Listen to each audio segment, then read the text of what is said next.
লিলুয়ার বাসিন্দারা পেতে চলেছে নতুন পুকুর ঘাট। আসন্ন ছট পুজোর জন্য গোশালার পুকুর ঘাটকে নতুন করে রূপ দিচ্ছেন ধর্মেন্দ্র সিং সহ তার সঙ্গী সাথীরা। ঘাট তৈরি করতে খরচ হচ্ছে 42 লক্ষ টাকা। আসন্ন ছট পুজো উপলক্ষে এই গোশালার পুকুর ঘাটে প্রায় 20 থেকে 25,000 মানুষ একত্রিত হয় ছট পুজোর দিন। সূর্য অস্ত এবং সূর্য উদয় এই দুই সময় মানুষের ভিড় উপচে পড়ে পুজো ও আচার বিচার করার জন্য।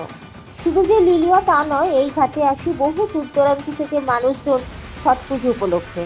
আর সেই কারণে এবছর ঘাটটিকে সুন্দর করে সাজানোর জন্য প্রায় 42 লক্ষ টাকা খরচ করা হচ্ছে গোশালার তরফ থেকে। আর আশা করা হচ্ছে আগের বারের থেকে এইবারে ছট পুজোর জন্য প্রায় 30 থেকে 35,000-এরও বেশি মানুষ এখানে পুজো দিতে আসবে। তাই তাদের সুরক্ষা ও নানাবিধ সুবিধার ব্যবস্থা রাখার চেষ্টা করা হচ্ছে গোশালার তরফ থেকে বলে জানিয়েছেন ধর্মেন্দ্র সিং রাঠোর।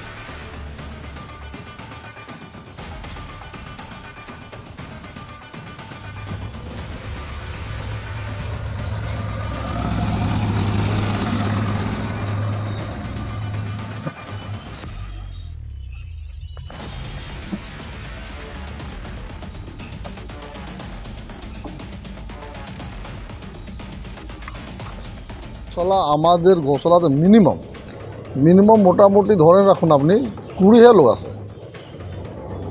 আর তাদের জন্য কি কি ব্যবস্থা করছে? তাদের জন্য আমরা এখানে ক্যাম্প করি, স্টেজ করি, চায় সিকেঞ্জি যা যা আমাদের দরকার, পরিষ্কার মেডিকেল ক্যাম্প, আগেবার অ্যাম্বুলেন্সও রেখেছিলাম,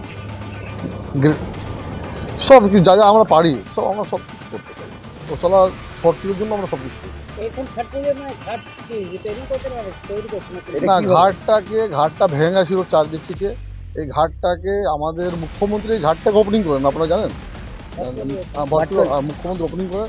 এই ঘাটটা ভেঙে ছিল, এই জন্য আমরা সবাই মিলে গোশালাকে রিকোয়েস্ট করেছি। গোশালা ফান্ডে নিয়ে আমরা নিজে একটা ফান্ড জোগাড় করে কোথা থেকে গোশালাকে দিয়ে কাজটাকে আমরা সুন্দরভাবে সঠিকভাবে করছি। এবারে কি আশা করছেন আরও বেশি লোক হতে পারে? হ্যাঁ, এবার তো ঘাট ভালো লোক আসবেই তো। ঘাটটা যত সুন্দর করবো ততই লোক বাড়বে। না, আমাদের গোশালার যে ঘাট, এই ঘাটে মানুষকে আমরা অসুবিধা হতে দিই না।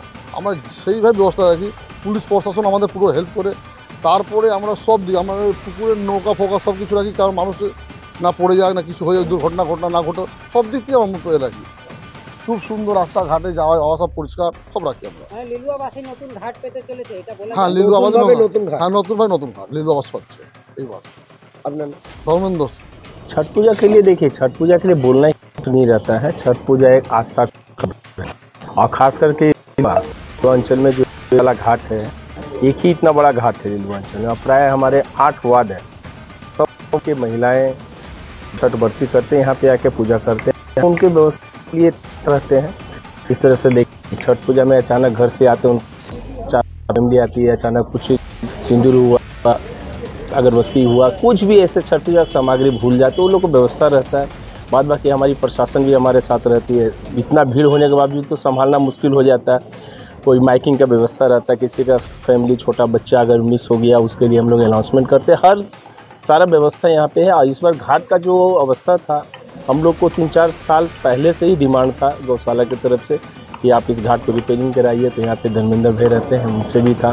तो इस साल देखे हैं कि वो घाट को बहुत अच्छे तरीके से समझिए तो नया रूप दिया जा रहा है।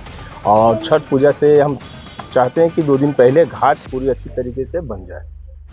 धर्मेंद्र जी क्या बोले? धर्मेंद्र जी को इसमें मेन जो उद्योग बोलते हैं, उद्योग लेके काम करवा रहे हैं। गौशाला ऐसा संस्था है, तो उनके पास फंड का कुछ प्रॉब्लम था, तो धर्मेंद्र भाई मिल के जुगाड़ करके गौशाला के माध्यम से ही काम हो रहा है, लेकिन अच्छे तरीके से काम हो रहा है। आपका नाम? अंश राय।